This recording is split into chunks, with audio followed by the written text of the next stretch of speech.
Hello and welcome to Probable Causation, a show about law, economics, and crime. I'm your host, Jennifer Doliak of Texas A&M University, where I'm an economics professor and the director of the Justice Tech Lab.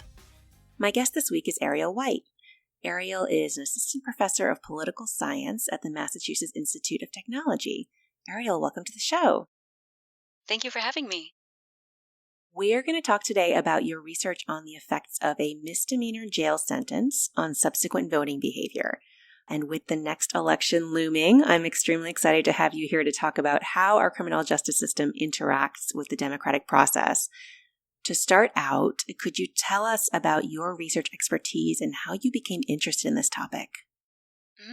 Well, I am a political scientist, and I often say that I study the bad or the punitive experiences that people have with government and the ways that those can shape people's willingness or their ability to participate in politics.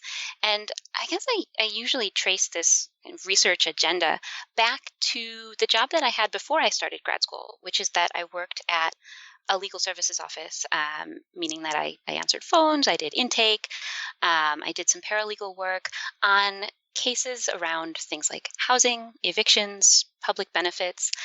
And basically, I was working there within the civil, not the criminal legal system like we'll be talking about today, but I got to talk with a lot of people who were having really infuriating or scary and life altering experiences with government in ways that seemed clearly to be shaping the ways they thought about what they could expect from government, but also that were not always very visible to people who were lucky enough to not have to interact with these systems. And so this was on my mind when I got to grad school. And, when I found that, of course, there was this whole literature on how people's lived experiences matter for how they think about politics. But also at this time, people were, especially in political science, just starting to do work on incarceration. And this was, you come in as a grad student and you're like, wow, this is one of the most serious things that the state can ever do to you. And it seems just wild that political science went so long as a discipline, not thinking that it was something that was worthy of systematic study. And so, clearly I felt like it was worth focusing on, at least in part of my research. And, it's also the case that I had seen family members and people I grew up with serve time, though I don't actually know that I would have come to this research agenda had I not also had these other experiences that I just described before and during grad school. I think my family, like a lot of other families, tend to think of incarceration as a sort of individual experience that one thinks about as kind of a private thing and not something that would be part of a broader system of mass incarceration or something that would be part of a pattern of experiences that would relate to one's political or civic life. So, I came to this through, I guess, all of those things. That's really interesting. Yes, your paper that we're going to talk about today is titled Misdemeanor Disenfranchisement, the Demobilizing Effects of Brief Jail Spells on Potential Voters. And as that title suggests, you're focused here on the effects of short jail spells for low-level offenses. But let's start with a bigger picture view. So before your paper, what had we known about the effects of criminal justice involvement more broadly on political engagement and voting behavior in particular? Well, I think we had a good sense descriptively of the headline finding that people who have had contact with the criminal legal system are generally less likely to participate in politics, at the very least descriptively. So I think, for example, of Tracy Birch's work, merging criminal records data to voter files and finding that people with felony convictions, even in contexts where they were eligible to vote, tended to vote at very low rates. I think of the work by Amy Lerman and Veshla Weaver, both in their book and in an APSR article associated with that combines survey data, right, finding that people who report having been arrested or convicted or sentenced to some or a lot of prison time report, as you move up that ladder of exposure, report less and less involvement in politics, report thinking that participation in politics is less important, report less kind of civic trust, also report being less likely to register or to actually vote. But they also combine this with really rich kind of qualitative interview data where people describe the the civic lessons that they take from incarceration really vividly. So this book, I think, gives a really rich sense of the ways in which people think about incarceration and other kinds of contact with the legal system as a primer for what you can expect from government if you interact with it, and the ways in which people learn not to interact with it, including through things like participating. So that, I think, gave us a really good sense overall of the ways in which interaction with the legal system could at least be associated with people being less likely to participate. But then the question of causality was kind of an open one. There was work by Weaver and Lerman, certainly trying to figure out the causal effect of incarceration on political participation. There's a nice paper by Alan Gerber and co-authors that focuses on people serving prison time for felony convictions that I think lays out this debate and the set of concerns about establishing causal effects really clearly. Lays out concerns about measurement error in survey data, but also in just that lays out just the kind of broader set of concerns about how people who are incarcerated may be different, both observably and unobservably, from the people who don't end up incarcerated, and how trying to tease out the causal effect of incarceration from the causal effect of all of the other experiences that often lead to incarceration can be really hard.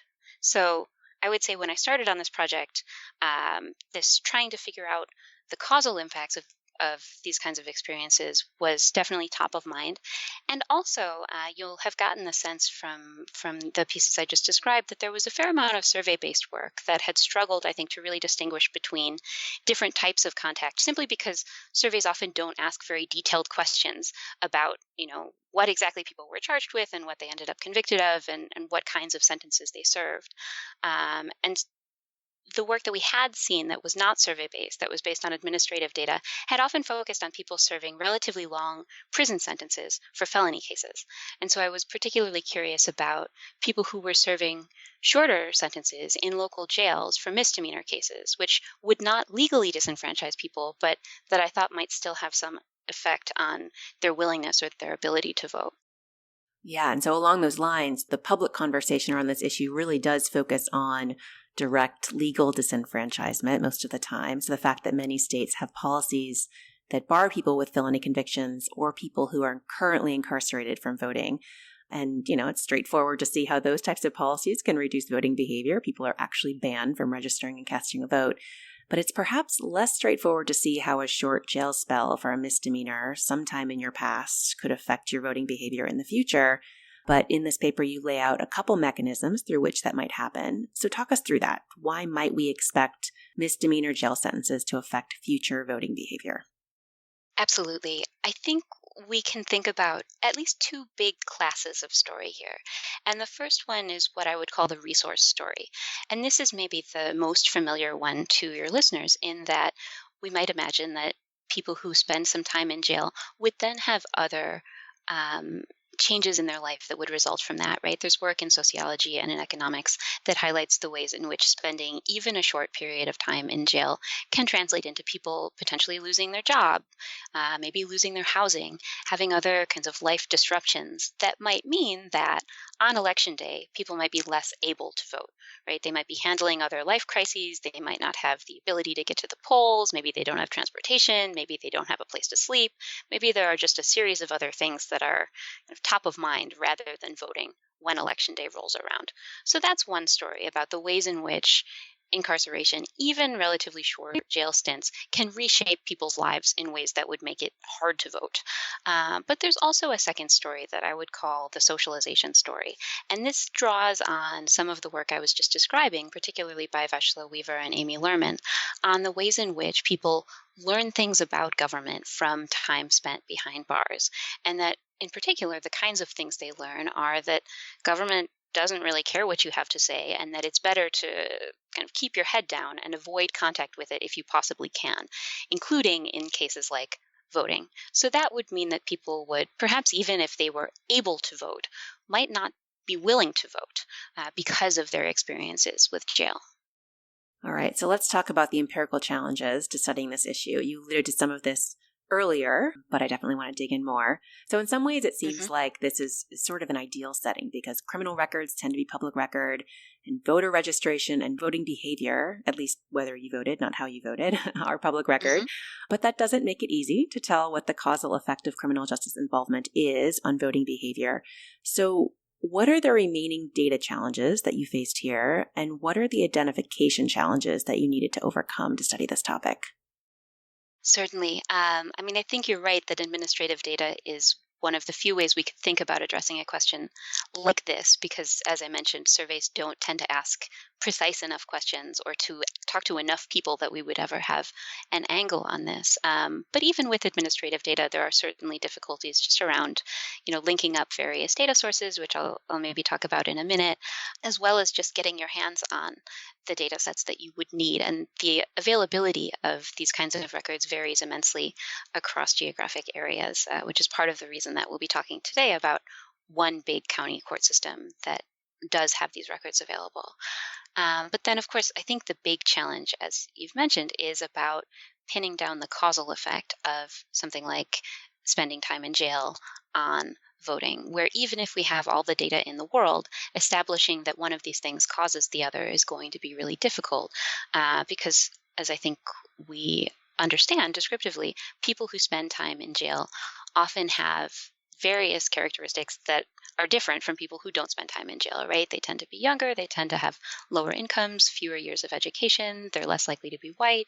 And so, there are all sorts of things that can be correlated with voter turnout, some of which are observable to us, some of which I think we can imagine, but that are unobservable to us, such that if we see descriptively that people who have been to jail vote less often than people who have not been to jail, it's very hard to say like, oh yeah, that's definitely jail and not all of these other background characteristics that might be different between these groups. Right. And yeah, let's talk about the hoops you had to jump through to merge these data sets, because I think that's probably not obvious to folks who've not done it themselves.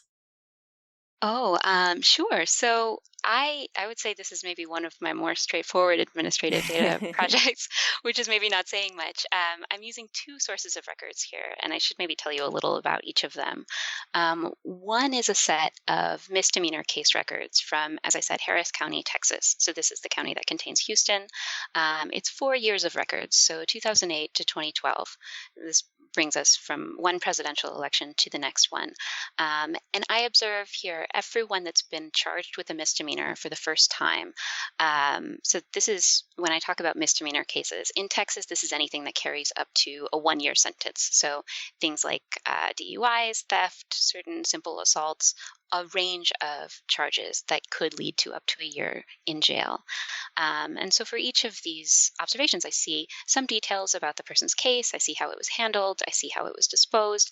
And I see whether they're ultimately sentenced to any jail time, right? So this gives me a lot of information about what's going on the criminal legal side of things. I see this for about 113,000 people. But then for all of these people, I want to know whether they voted in the next election after this experience. So this is in the 2012 presidential election. And so to get at this, I end up bringing in another data set, which is the state voter file of Texas, which keeps track of every registered voter in Texas and whether they voted in a given election. And so I end up merging that to the court records data that I just described using people's names and birth dates. And the birth dates really do a lot of work here, right? Because that really helps narrow down potential matches between people who have otherwise similar names. In practice, I end up merging mainly based on last name, birth date, and then doing some fuzzy string matching on the first name to allow for some differences in how people might be, spelling their name or recording their name across data sets. And that maybe starts to give a flavor of the many ways these things can get tricky when dealing with administrative records across different sources of data. But ultimately, after that, I can see the set of people who were charged with misdemeanors over this period. I can see whether or not they get sent to jail. And then ultimately for everyone, I see whether or not they vote in the next election, because I either see, whether they voted based on the voter file, or if they don't show up in the voter file, I assume that they did not vote. And so what does this population look like on average? So I think you said about 100,000 people. Mm-hmm. So what share of those are sentenced to jail? How long are those sentences? And then what does their voting behavior look like at baseline, that sort of thing? Sure. So about half of the people in this sample end up sentenced to some jail time, with the vast, vast majority of these sentences being a couple of days to a couple of weeks. I think the median among people sentenced to some time in jail is about 10 days. So that's substantially longer than I would want to spend in jail, but substantially shorter than we often see when we're thinking about felony cases.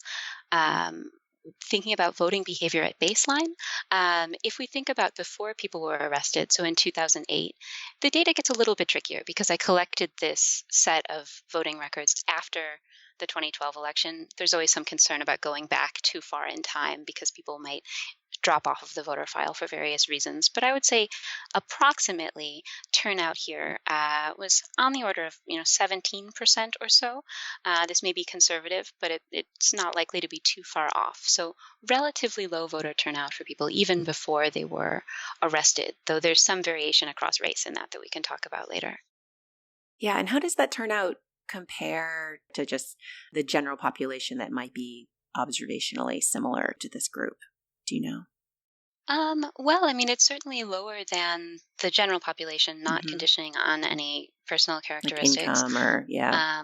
Yeah, but if we think about it being a relatively young group of people, if we think about it being a lower income group of people, it's, I would say, still much lower than you would expect if you were to just look at a set of people with the same kind of set of background characteristics, but who are not interacting with the legal system. Um, yeah, it's not as surprisingly low when you start thinking about those characteristics, but it's still lower than you would expect. Okay. And so, like other studies we've talked about on this podcast, you're going to exploit the randomization of cases across judges as a natural experiment here. So, walk us through that and tell us how it allows you to measure the causal effect of a jail sentence for misdemeanor defendants. Okay, I should tell you a little here about the setup for misdemeanor cases in Harris County, though I suspect it will sound familiar to listeners who have been exposed to other random judge assignment papers. But when someone is charged with a misdemeanor case in this county, the clerk's office enters the case information into their computer system, and then that system also randomly assigns that case to one of the courtrooms that could hear that case. At the time, that's 15 different misdemeanor courtrooms. And so, without consideration for the characteristics of the case or of the person that's facing charges, these cases are being sent to courtroom 1 or courtroom 2 or courtroom 15. And each of these 15 courtrooms is set up to hear misdemeanor cases. So they have a judge and other courtroom staff and assistant DAs. And each of these courtrooms hears thousands of misdemeanor cases a year, right? They're hearing very similar cases. They're handling them through a similar process. But these courtrooms do differ from each other in just how often they send people to jail. For example, if you were charged with a misdemeanor in 2011 and you happen to get sent to courtroom 7, then you would be walking into a courtroom that sent people to jail in about half the cases that came before it, 50%. But if you instead ended up in courtroom 2, well, then you would be walking into a courtroom that sent people to jail in 62% of their cases that year. And you'll remember that because these cases are being randomly assigned to courtrooms, these courtrooms are handling basically the same caseload, the same volume of cases, the same types of cases, but some of these courtrooms are just more likely to send people to jail than others. And this type of random courtroom assignment setup, which, as you mentioned, is going to sound familiar to some listeners, it's going to give us an instrumental variables setup. Right? So we're going to instrument for whether a person gets sent to jail or not using information about the courtroom that they get sent to. So I'm going to predict whether or not someone receives a jail sentence using the harshness of that courtroom, the proportion of cases where they rendered a jail sentence in the year of that case. And then I'm going to use those predictions to estimate the effect of jail on voting in the next election. So this is going to give us a two-stage least squares setup. But the basic intuition here is that, if you run the naive regression, just predicting voting with somebody's jail exposure, you run the risk of bias because, as I mentioned, there are going to be all these kind of observed or unobserved differences between people who do and don't get sent to jail. So it's hard to interpret that as a causal effect. But here, we're going to use only the variation in jail time that comes about not because of people's personal characteristics, but by chance, right? By the luck of the draw in the courtroom lottery to try and get at the effect of jail on voting. And so, for the set of people whose sentencing outcomes happen because of the courtroom they get sent to, this setup is going to let us look at the causal effect of jail on voting, setting aside all of those other concerns. And as you clearly describe in the paper, this empirical strategy allows us to measure the effect of a jail sentence on the people for whom it matters which judge they're assigned to. So there are some defendants who will never be sentenced to jail, and there are some who will always be sentenced to jail regardless of which judge is deciding their fate. And so the results of your study tell us about the effects of a jail sentence on those in between, or the compliers in research terms. So what do the compliers look like here? What types of offenses should we have in mind? What are their demographics, and so on? Yes, this is a local average treatment effect. And so it's definitely worth thinking about who's driving these estimates and how they compare to everyone else in this system. And I look into this somewhat in the online appendix for this paper if people are curious. And now, of course, I can't say this individual person was a complier and this one was not, right? But I can take like the Angrist and Pischke recommendation of taking the ratio of the first stages for people with a given characteristic compared to the first stage for everybody. And when I do this, it suggests that compliers look close to, but not exactly the same as the whole sample. They are slightly more likely to be women, they're a little younger than the overall sample, and they're a little more likely to be facing Class B misdemeanors rather than Class A. So this means somewhat less serious charges. Class A misdemeanors carry up to a year in jail, while Class B carry up to 6 months. But I will say this difference in charge types was actually less pronounced than I expected when I went into the data. If you look through, for example, the many different offenses that people were charged with and the jail rates for those different offenses, there are actually relatively few for which everybody gets a jail sentence or nobody gets a jail sentence. I expected there would be more of these relatively clear-cut kind of extreme cases. And actually, for most commonly seen offenses, like even the more serious ones, there is real variation in whether people get jail time. And so there's room for courtroom assignment to matter here. That does seem to be a common theme across a lot of these judge randomization papers, that actually, like, the judge that you see, it tends to matter a whole lot more than these underlying characteristics, which is kind of horrifying. Yes. Okay, so what are the main results? What do you find are the effects of being sentenced to a short jail spell on the subsequent likelihood of voting? Well, looking across everyone in the data set with the specification we've just talked through, I estimate that getting sent to jail reduces voting in the next election, the 2012 presidential election, by about 4 to 4.5 percentage points. So think here about moving from, say, 14% voter turnout down to 10% voter turnout. Now, the simplest estimates shown in the main paper are somewhat imprecise. We can't statistically distinguish them from zero. And I get into this more in the online appendix, where we can incorporate other case information into the setup if we want to. We can calculate the courtroom harshness instrument within race or within charge type in ways that buy us more precision. And in these setups, the estimates are more precisely estimated and are statistically significant. But here, I think the presentation is a little more straightforward, and the takeaway is quite similar. And that's a big effect. It is, particularly if we're thinking about something that occurs over the course of a couple of weeks. Yeah. Right. And then you examine these effects by race as well, as you mentioned. So what do you find are the differential effects for Black versus white defendants? Yes. Well, if we look at the estimated effect among Black defendants still within this IV framework, I estimate that a jail sentence reduces voting here by about 13 percentage points. That's 13 percentage points. So think here about going from 26% voter turnout down to, say, 13%. And even noting here that the confidence interval is broad enough that these estimates are also consistent with the effect being, 8 or 10 percentage points, that's still a really substantial effect on voter turnout from a single experience of jail. So that's a really large effect among Black defendants. But meanwhile, the effect of jail time among white defendants is approximately zero. The point estimate is very small, indistinguishable from zero. So this is a story about quite racially disparate effects of jail on voting. It's a story about jail time disproportionately demobilizing Black voters, even when we're focusing only on people who have at least some contact with the legal system.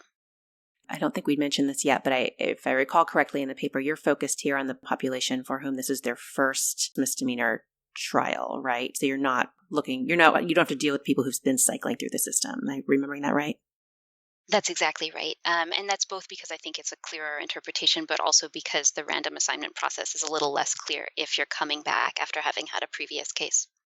Right. And yeah, so it's just a massive effect given that this is like the first time someone has been charged with a misdemeanor and they happen to get a jail sentence or not. And then it's essentially a 50% decline in whether they show up to vote. That is huge. Yes. So let's talk about what's going on there, the mechanisms involved. So one potential reason for the racial differences you find is that the experience of jail has a different effect on Black defendants than it does on white defendants. So that is, the actual treatment effect could be different, even if those individuals are otherwise the same going in. The other potential explanation is that the marginal white defendant who's sentenced is different from the marginal Black defendant. And so the racial differences you find could reflect those differences in how judges treat Black versus white defendants. So you talk about this a bunch in the paper. So talk us through those possibilities and what you think is going on here after all the various checks you run.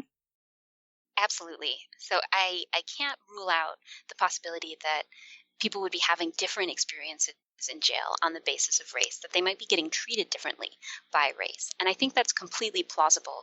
And it could be part of the story about why we see this big drop off in Black turnout, but not in white turnout. But as you noted, I also think there's another part of the story that happens up front that's about who even gets pulled into the misdemeanor system in the first place and how that process might differ by race. So, if we imagine for a minute that we live in a world where it's relatively more difficult for a white person to get arrested for a misdemeanor crime, and it's relatively easier for a Black person to get arrested for the same types of misdemeanor crimes.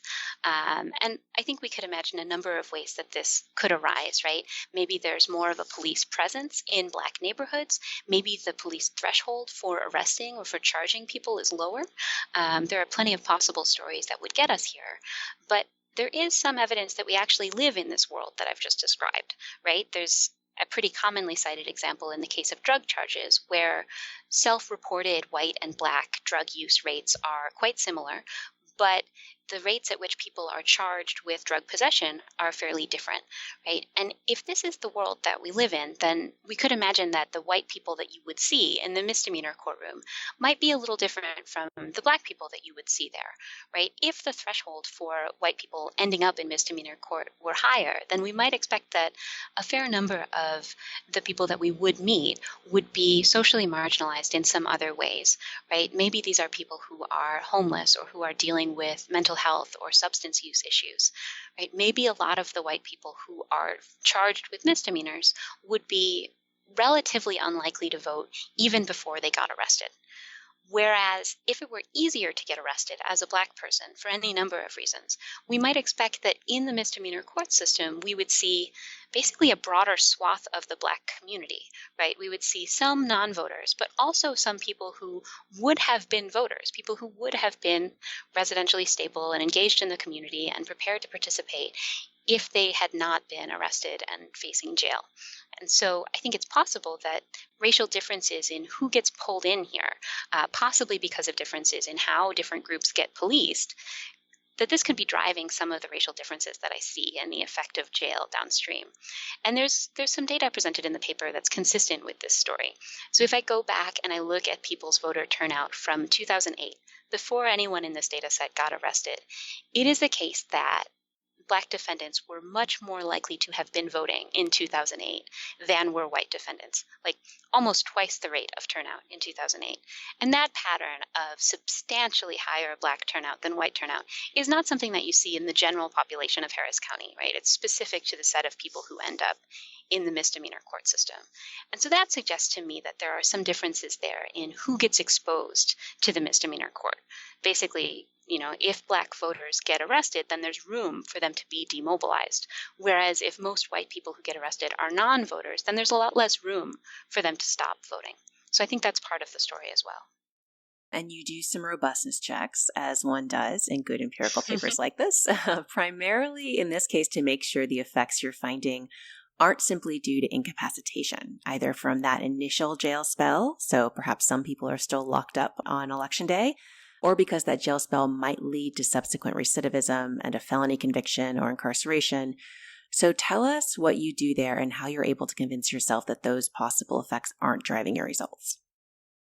Yes, you've put your finger on it. Right? We might wonder whether people would still be in jail on election day or whether they might be there again, or maybe whether they could have ended up no longer allowed to vote if they've been convicted of a felony after they got out of jail the first time. And to start with this first question of whether people are still in jail, that struck me as the less likely part of this story because, as I noted, most sentences are a week or two long, right? But we can drop all cases handled in 2012, the election year, to really rule that out for just about everybody, and the estimates still look quite similar. I think the harder part is this question of, do you maybe get arrested again and then end up either sent to jail again or perhaps with a felony conviction? And one thing that I do here is to run a version of my main analysis, but with a different dependent variable, where instead of estimating jail's effect on voting, I'm now estimating whether getting a jail sentence in that first case in, say, 2010 or 2011 makes you more likely to get jailed again by the time of the 2012 election, or whether it makes you more likely to end up with a felony conviction by the time of the 2012 election. And I find no evidence that jail in your first case makes you more likely to end up in jail again or to pick up a felony by the 2012 election. And I should note here that there is research that has found that jail time can make people more likely to have future contact with the legal system. But I'll note here that we're looking at a pretty tight time frame, right? We're talking about people going from their first misdemeanor case no earlier than 2008 and sometimes as late as 2012, and then to another jail time or possibly a felony conviction by the 2012 election. And so I think it's maybe not surprising that we don't see a ton of return by that next election. We see relatively low rates overall, and we don't see it being predicted by that first jail sentence. So taking all of this together, what do you see as being the main policy implications of this paper?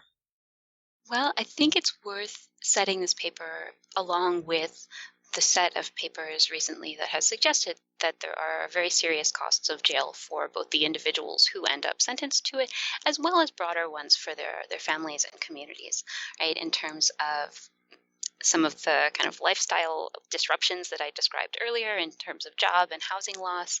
But here this points to a loss of civic engagement in ways that I think matter both for individuals, but also for the communities of which they are a part, right? Because here we're thinking about not just demobilization, but racially disparate demobilization in ways that I think could really start to add up for some communities. We know that, incarceration is not just evenly spread geographically across place. It's not evenly spread across society. And so if we think about the neighborhoods that actually end up with quite a lot of residents ending up in jail, we could think then about a substantial number of people, particularly in Black neighborhoods, who would then kind of drop out of the political system because of this experience. And that would turn into not just, as I said, individual people not voting, but also I would say, real political impacts on the places they live, because lower voter turnout is going to translate into basically these places being less likely to have the ear of politicians when those policymakers are deciding future laws, future policies, including those around incarceration. And so I think this could translate into the places that are most affected by our incarceration policies also being the places that are least likely to have any voice in them as we're setting them going forward. This paper was published this year, 2019, in the American Political Science Review. Publication lags. I mean, it's been out for a while. And I know you've continued to work in this area. So what other more recent research should we talk about here that helps shed light on these issues? Sure. Well, one thing on my mind lately has been how we think about the electoral impacts of felon disenfranchisement laws. So thinking about people who are legally prevented from voting, unlike in the misdemeanor cases we were just talking about. And I have a project with Avery and Wen, who's one of our awesome MIT undergraduates, looking at what would happen if, well, if, as some Democratic presidential candidates have proposed, if people were allowed to vote while they were serving felony sentences in prison, right? So we take a particular cut at this where we start with data from the state of Vermont, which is one of the two states where people are currently allowed to vote while serving felony sentences. And we merge, this is another of these kind of administrative data projects, we match up the voter file from the state of Vermont to a census of people serving felony sentences to figure out what turnout has looked like among this population of incarcerated people in recent elections. So that gives us a sense of how much voting we can expect when people are not only allowed but encouraged to vote while incarcerated. And then we can extrapolate from that a little bit. We can do some back of the envelope calculations and say, what if other states were to adapt the same policy as Vermont of allowing people to vote while they were in prison for felony cases? What if in those places incarcerated people voted at about the same rates as people do in Vermont right now? And what we find there is that even in a state like Vermont, where there's this long-standing policy of protecting people's right to vote while they're incarcerated, in fact, very few people end up voting, so fewer than 1 in 10 in the most recent midterm elections.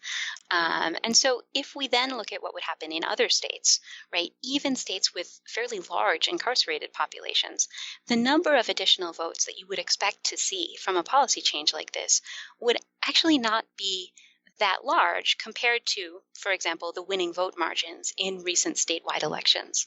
And so this exercise makes us think that, well, when we talk about incarceration and voting, two things. First, I think we should probably be having debates about felon disenfranchisement laws on the basis of what we think is right and what we think the rights of citizenship should mean, right? Not so much about what we think felon disenfranchisement laws are going to mean for our preferred political party or our preferred candidate, because I think those effects of felon disenfranchisement laws have probably been substantially overstated for a number of reasons. But also, and I think this actually comes out in both this paper and in the jail and voting paper we were just talking about, I think we often focus too narrowly on whether people have the legal right to vote, which is certainly important, but I think we should also maybe be going a step further and asking whether people are using the right to vote when they do have it, and if not, why not, right? Why that is. Is it that people who have previously been incarcerated or who have been convicted, is it that they don't know whether or not they're allowed to vote because of various changes recently and high-profile cases about people having voted when they were not eligible to do so and actually facing criminal charges? Is it that people don't think they have anything to vote for? Is it that no one asked them? Is it that there are other practical barriers to voting that might need to be addressed? Basically, I would say my takeaway from these couple of projects is that I don't want us to just stop at this question of whether there's a law, but to think about what it would mean for people to be meaningfully incorporated into the political system. And presumably that, if people did start trying to use their right to vote at higher rates, then we could actually see impacts on the electoral outcomes, right? I mean, so the Vermont paper is taking current turnout rates as given, if I recall correctly. If people started turning out at rates closer to what the broader population does, I would expect that would matter. Is that your take also? If we could imagine getting to a place where people were voting from behind bars at the rates that you see in the general population, yes, I think that would be a very different calculation in terms of electoral impacts. But I will note that, I think in the world that we live in right now, Vermont is in a lot of ways the best case scenario, in the sense that, the state corrections department actually has a clearly stated directive on its website about how it believes that it is its job to help facilitate the right to vote. It lets in volunteers every election cycle to help register people and have them sign up for absentee ballots. Vermont itself is already a relatively high turnout state. And so, to the extent that I think Vermont is probably as thorough in helping people vote as I could imagine any U.S. state being, at least in the current moment. I think you're right that if the rates were to go up substantially, that would be a very different calculation. But it's hard for me to see how we get from here to there without some other really big changes. Fair enough. That is a very fanciful hypothetical I threw at you. Okay, so what's the research frontier here? What are the big open questions in this area that still need to be answered then? Well, I can think of at least a few. One is that I think there are still a lot of remaining questions about how existing findings generalize. So, for example, you and I have just spent an hour talking about basically 4 years of records from Harris County, Texas. And I think there are all sorts of good questions about how the experiences of incarceration or the effects of incarceration might be different in different contexts, right? And certainly when using administrative data, I like to think about how things might generalize and to make my best guesses. But ideally, we would also be bringing to bear all of the new forms of administrative data from many other places that have been coming out recently to see how well our findings port to different contexts. So that's one thing. I think another thing that maybe comes out of something I was just talking about would be, if we were to set aside questions of causality for a little while and just note that descriptively, a lot of people who have had contact with the criminal legal system don't vote. I do think there's still a lot to be done on how to reincorporate or even maybe just incorporate people into the political system. So whether we can try and use some of the same kind of mobilization tactics that we see campaigns using in general, or whether we might need to do other things to try to convince people that voting is worthwhile and that it's feasible for them. So this is another kind of angle on that point I was making a minute ago about how felon disfranchisement laws are certainly one part of the story here, but there are also just a really large population of people who are previously incarcerated or have had felony convictions in their past who are not currently disenfranchised and yet who are not voting.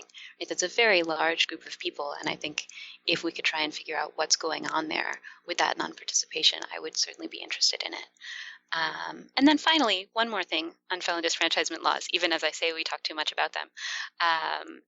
I've proposed one really narrow cut, and you've pointed out the ways in which this is narrow, looking at, just how many people might use the vote from prison based on some things we observe right now. But I also think, and maybe this gets to your point about what if people voted at much higher rates, I think sometimes people have theories in mind about how the very presence of laws like this, restricting access to the franchise, can shape people's relationship with the state and their ideas about whether the political system is open to them. Maybe even if they themselves have never been arrested or convicted, right? Maybe there's a broader message here about how open the system is to one's input. And if that's the kind of story that people have in mind about what's going on with felon disfranchisement laws, then I'd also love to see more work testing these kinds of broader perceptual impacts, not just the question of, narrowly how many people would take up the right to vote from prison, but what does this mean for people's broader conception of themselves as potentially participatory citizens? That sounds like a tough question to measure the causal impact of.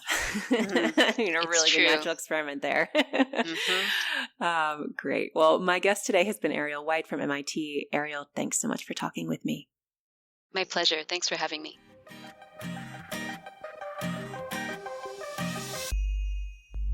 You can find links to all the research we discussed today on our website, probablecausation.com. You can also subscribe to the show there or wherever you get your podcasts to make sure you don't miss a single episode. Big thanks to Emergent Ventures for supporting the show, and thanks also to our Patreon subscribers. This show is listener supported, so if you enjoy the podcast, then please consider contributing via Patreon. You can find a link on our website. Our sound engineer is Carolyn Hockenberry with production assistance from Elizabeth Pancotti. Our music is by Werner, and our logo is designed by Carrie Throckmorton. Thanks for listening, and I'll talk to you in 2 weeks.